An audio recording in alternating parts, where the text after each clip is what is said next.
இந்த மும்மொழி கொள்கை வர்றதுனால பெருசா அடியாக போறது திமுக நல்லா தெரிஞ்சுதான் தமிழ்நாட்டுக்குள்ள இந்த மும்மொழி கொள்கையை வர விடாம இந்த திருட்டு திராவிட திமுக அரசு முயற்சி பண்ணிக்கிட்டு இருக்கு.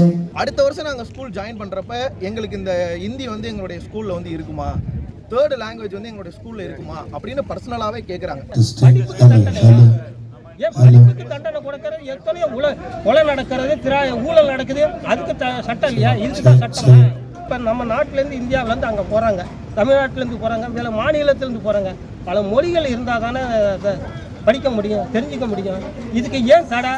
திருச்சியில் ஒரு பொதுக்கூட்டம் நடக்குது அப்படின்னா இது மிகப்பெரிய 2026 அசம்பிளி எலெக்ஷனுக்கு ஒரு முக்கியமான ஒரு அடித்தளமாக இருக்கும் என்பதில் எந்த விதமான மாற்று கருத்தும் இல்லை.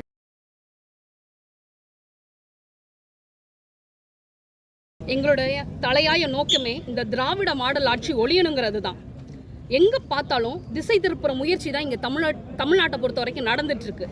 கேட்டா பக்கா நாடகம், தொகுதி மறுசீரமைப்புங்கிற பேர்ல தமிழக மக்களை மடை மாத்தி திசை திருப்பி அவங்களோட சிந்தனைகளை செயல்பட விடாம நித்தம் ஒரு வேஷத்தை போட்டுட்டு தினம் ஒரு நாடகத்தை போட்டுட்டு இந்த திமுக அரசு வந்து செயல்பட்டுக்கிட்டு இருக்கு. மும்மொழி வந்து தமிழகத்திலிருந்து 2 மொழி தான் இப்போ இருக்கிறது. மும்மொழிங்கிறது வந்து இப்போ வெளியில் போகிறோம், வெளிநாடுகள் போகிறோம், உலகத்துக்கு போகிறோம், எல்லாத்துக்கும் மொழி தேவைப்படுகிறது. ஆனால் ஒரு ஹிந்தி கற்றுக்கலாம், ஒரு தெலுங்கு கற்றுக்கலாம், ஒரு கன்னடா கற்றுக்கலாம். இதனால் படிப்பதற்கு எந்த குறையுமே கிடையாது. ஆனால் அந்த குறையை வைப்பதே திராவிட முன்னேற்ற கழகம் தான். அதாவது தமிழ்நாட்டை தாண்டி எந்த ஒரு மாநிலத்துக்கு போனாலும் நம்ம ஒரு அதோடைய மொழி நமக்கு அவசியமாக இருக்குது. உதாரணத்துக்கு கேரளா போகிறோம், கேரளா போகும்போது பார்த்திங்கன்னா அந்த மாநிலத்துக்கு போனாலே மலையாளம் கண்டிப்பாக வேணும் தேவைப்படுது. இங்கே நம்ம தமிழ்நாடு பார்டர் விட்டு அதாவது கும்மிடிப்பூடி தாண்டி வெளியில் போனாவே நமக்கு வந்து ஒரு குஷி தெரியுது. மற்ற மாநிலங்கள் எல்லாமே நீங்கள் போனீங்கன்னா 3 மொழி பேசுகிறாங்க. ஒரு மலையாளத்தில் கேரளாவில் சரி, ஆந்திராவில் சரி, கர்நாடகம் சரி, அவங்களும் பார்த்தீங்கன்னா எனக்கு தெரிஞ்ச வரைக்கும் சொல்கிறேன் அந்தோடைய மாநிலத்தோட மொழி பேசுகிறாங்க. அது இல்லாமல் தெலுங்கு, ஹிந்தி, ஆங்கிலம் 3 கண்டிப்பாக இது பண்ணாங்க. தமிழ்நாட்டில் மட்டும்தான் நமக்கு வந்து எதுவுமே கற்றுக்காமல் நம்ம வந்து தடுமாறி கிடக்கும். இதுக்கு வந்து திராவிட ஆட்சிக்கு வந்து வந்ததுக்கப்புறம் பார்த்திங்கன்னா எந்த மொழியை கற்றுக்காமல் நம்மளெல்லாம் வந்து கற்றுக்காமல் ஒரு தடை பண்ணி வச்சுருக்காங்க. இங்கிலீஷ் இருக்குது. மெயினாக வந்து இப்போ இந்தியாவில் பெரும்பகுதி வந்து மற்ற மொழிகள் இன்னைக்கு காலகட்டத்தில் கட்டாயமாக தேவைப்படுது. இன்னைக்கு வந்து பார்த்தீங்கன்னா இப்போ வந்து நம்ம வந்து மார்ச் மாதத்தில் இருக்கிறோம். வரக்கூடிய இயரில் வந்து ஜூலை மாதத்தில் குறிப்பாக சொல்லப்போனால் மாணவர்களை வந்து நாங்கள் வந்து சந்தித்து பேசுகிறப்ப இந்த கையெழுத்து இதெல்லாம் நடக்கிறப்ப அடுத்த வருஷம் நாங்கள் ஸ்கூல் ஜாயின் பண்ணுறப்ப எங்களுக்கு இந்த ஹிந்தி வந்து எங்களுடைய ஸ்கூலில் வந்து இருக்குமா, தேர்ட் லாங்குவேஜ் வந்து எங்களுடைய ஸ்கூலில் இருக்குமா அப்படின்னு பர்சனலாகவே கேட்குறாங்க. குறிப்பாக இங்கே இருக்கிறவங்க எல்லாருமே பார்த்தீங்கன்னா ஒவ்வொரு மாவட்டத்திலுமே கையெழுத்து இயக்கம் நடத்தக்கூடியவங்க. இவங்க ராமநாதபுரத்தில் இருக்கிறாங்க, இவங்க இன்னைக்கு துறையூர்லேருந்து வந்திருக்கிறாங்க. ஸோ வரப்போ ஒரு வைப்ரேட் கிரியேட் ஆகுது. ஏன்னா இன்னைக்கு வந்து திமுக போன்ற ஒரு திராவிட கட்சிகள் வந்து இந்த பேனர், இந்த பொதுக்கூட்டம், இந்த மாநாடு, இந்த ஆர்ப்பாட்டம் மாதிரி தானே இந்தியாவிலே சிறந்த எதிர்கட்சியாக திமுக தான் செயல்பட்டாங்க. ஸோ அதெல்லாம் தாண்டி இன்னைக்கு பாரதிய ஜனதா கட்சி அடிச்சு நொறுக்கி வேலை செஞ்சுட்டு இருக்கிறோம். ஏன் படிக்கக்கூடாது? ஒரு உணவு வகையத்தில் கூட அந்தந்த இதில் அந்த தொட்டு பார்த்து சாப்பிட்றோம். ஏன் படிப்பில் அதை தொட்டு பார்த்து படிக்கக்கூடாதா? ஏன் உண்மை இல்லையா? சொல்லுங்க சார். இதைத்தான் நம்ம தமிழகத்துக்கு மோடி வந்து இந்த 3 மும்மொழி கொள்கையை கொண்டு வந்து கொடுத்துக்கிட்டு இருக்கிறாரு. இதுக்கு தடையும் இருக்கிறது திராவிட முன்னேற்ற கழகம். இதில் வந்து இருக்கக்கூடாது.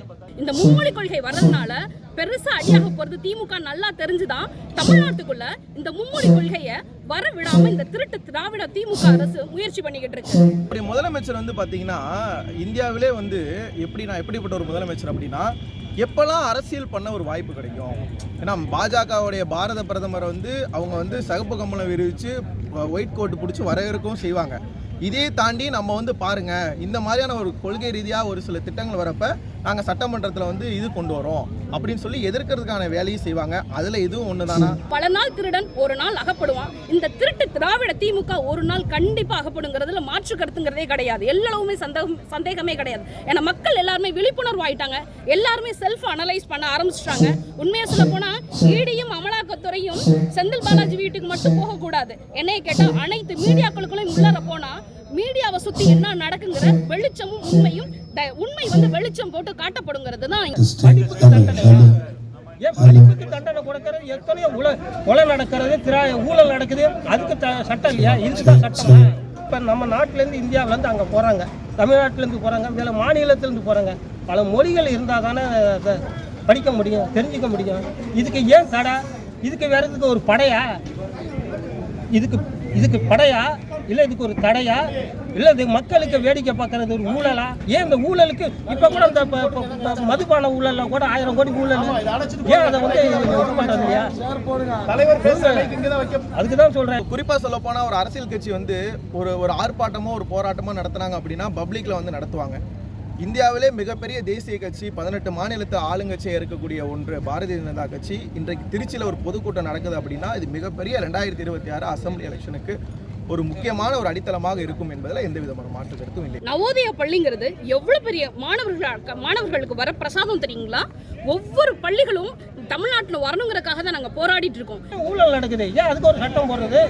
இதுக்கு படிப்புக்கு மட்டும் ஒருத்த ஆசை படிப்பார். நம்ம இந்த இருக்கிறாரு, இவர் ஒரு இது படிக்கலாம், அவர் ஒரு படிக்கலாம், அவருக்கு ஒரு ஆர்வங்கிறது படிப்பினுடைய இது.